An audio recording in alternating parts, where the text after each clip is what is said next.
বাংলাদেশের প্রাণ, উত্তরবঙ্গের হৃদয়, যমুনা সেতু পার হলেই যে জেলাটি আমাদের স্বাগত জানায় সেটি হচ্ছে সিরাজগঞ্জ। আর এই সিরাজগঞ্জেই রয়েছে একটি বিশাল চরের এলাকা, যার অবহেলিত হৃদয় স্পন্দন আমাদের কাজীপুর থানা। ভাই ও বন্ধুরা, আজ আমি আমার এলাকার হাজার হাজার মানুষের পক্ষ থেকে তাদের মনের কথা, তাদের দীর্ঘদিনের কষ্টের কথা আর তাদের ন্যায্য দাবিটা আপনাদের সামনে উপস্থাপন করছি।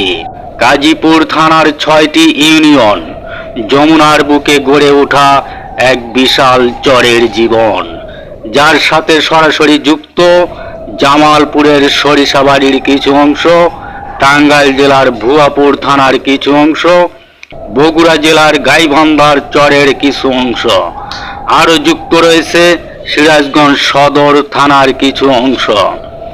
এই পুরো এলাকা নিয়েই তৈরি হয়েছে এক বিশাল জনগোষ্ঠী।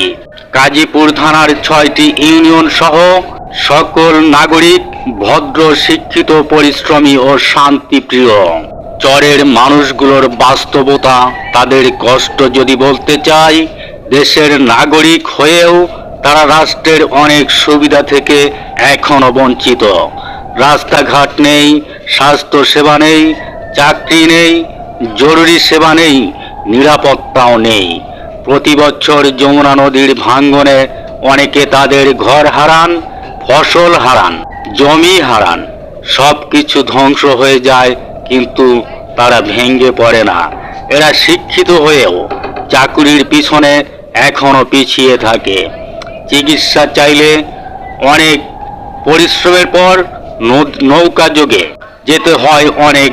সন্তানদের ভবিষ্যৎ নিয়ে তারা প্রতিদিন উদ্বিগ্ন। আজ আমি কোনো অভিমান করতে আসিনি, আমি এসেছি ন্যায্য দাবিটা তুলে ধরতে।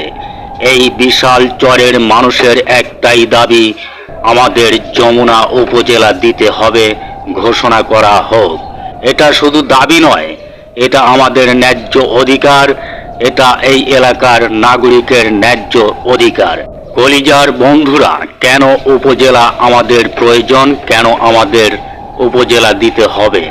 ভাই ও বোনেরা, এই 6টি ইউনিয়ন পাশাপাশি আরও যারা রয়েছেন, এদেরকে সাথে নিয়ে যমুনা উপজেলা হলে স্বাস্থ্য সেবা বাড়বে, স্কুল কলেজ উন্নত হবে, চাকুরির সুযোগ বৃদ্ধি পাবে, নদী ভাঙ্গন প্রতিরোধ দ্রুত ব্যবস্থা নেওয়া